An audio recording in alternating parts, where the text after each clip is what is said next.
Coming up, we are going to jump straight into this game, and we are going to bring you Destin and Tzatzik's point of view because they just were destroying at the beginning of that last game. Absolutely. Now, capture the flag on Zealot. It's been played on here about 17 times in a row now. Why is it, Dave? How come this map is not getting vetoed? Such a well-balanced game type. Okay. You find out that it's very symmetrical. There's not many bad spawns. Obviously, you can spawn on the base, and that turns out bad, but you can control the map very well, and most teams are comfortable on it. It's been one of the best game types or maps that has been released for Reach. I think it's just because it's so popular in the playlist, which isn't ranked. I'm just kidding. But jumping on board with Destin and Tzatzik. Now, Dave, how did they fare at this at the LAN that you attended?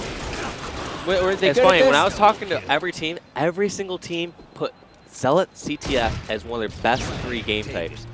And the reason that, and obviously not everyone can be their best, is you have to look at is how comfortable other teams are at playing it. So I think every single player here at this tournament is used to playing this map and this game type. And one thing I want to point out with Destin right there, when you're running flag landing, you have to go to the left of that post, especially with no bloom, no sprint. That way you can't get hit by a nade. For example, if I'm trying to nade landing, I'm able to bang it to the front of the landing and have it explode instantly.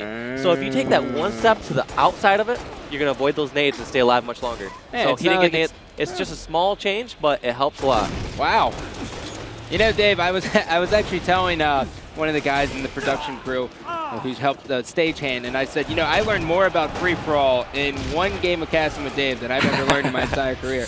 And it's these little things. Yeah, absolutely, the little details. Another thing you'll notice that they do, especially Dursky, when he runs in a flag to cap it, he will not jump that last bit in order to cap it. So, for example, he anticipates a nade to hit him, he anticipates the nade to be thrown, and he also feels like, all right, why would I jump, expose my entire body to shots when instead I can just have my head exposed or just a little bit of myself.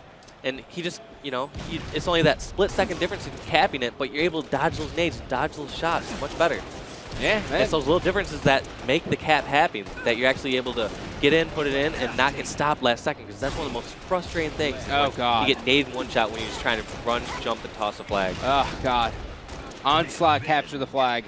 And watch what Tiz is most likely going to go to the left of this next pole, so he avoids these nades. If he doesn't, he could possibly get naded. Yes, and he goes to the left of it. Sorry, I was just really excited that you're right. He jumps it in, which obviously he didn't get punished for that time, but you see how they take these different precautions and just they make it so hard to be killed when we run this flag. They make those people have to work for those kills.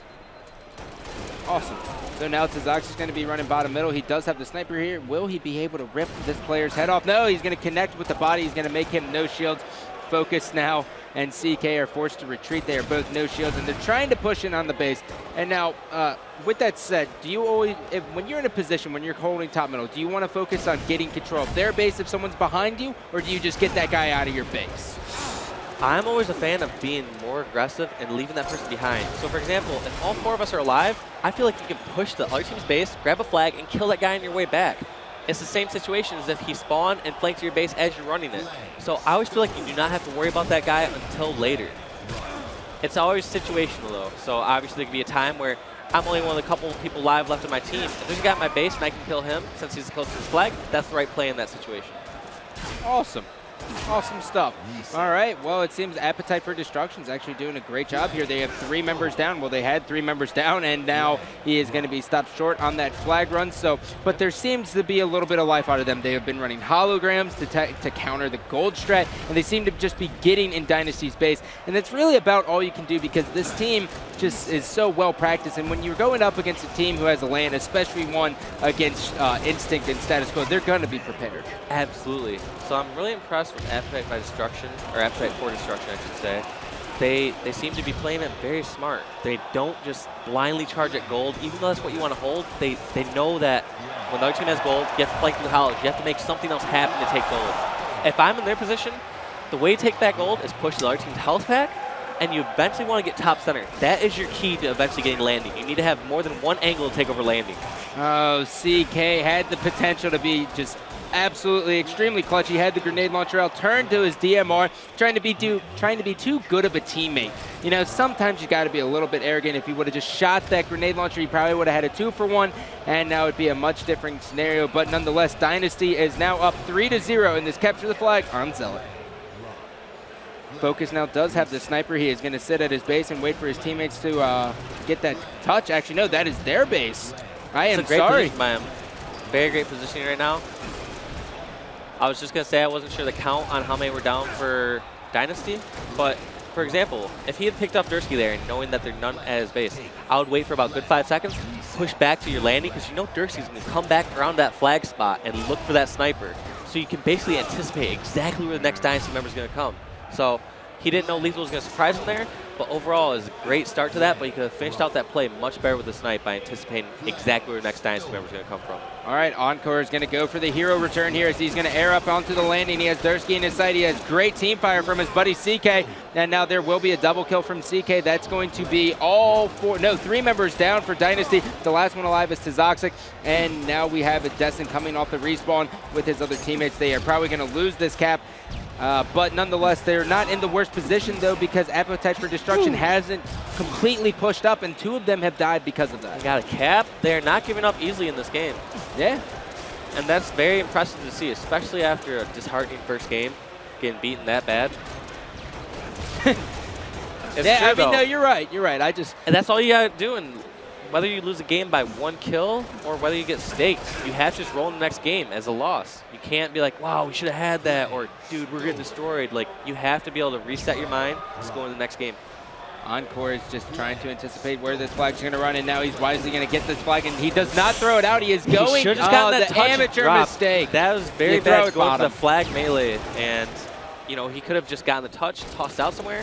Could have just gotten the touch and started fighting. All he had to do though was get a touch and do as much damage as possible. And Lethal almost hitting the triple as the water spills out of your mouth and you ruin your shirt. I was like, as soon as he missed that, I was more disappointed than he was. All right, well, they're coming. They actually do have a flank. Encore was able to come up, but a great team fire here from the members of Dynasty will be able to solidify them this cap, hopefully. And yes, it will. So now Dynasty will advance to winner's bracket, round number 4 over Appetite for Destruction. Dursky wants the crowd to make a little bit of noise. Give it up once again for Dynasty, everybody.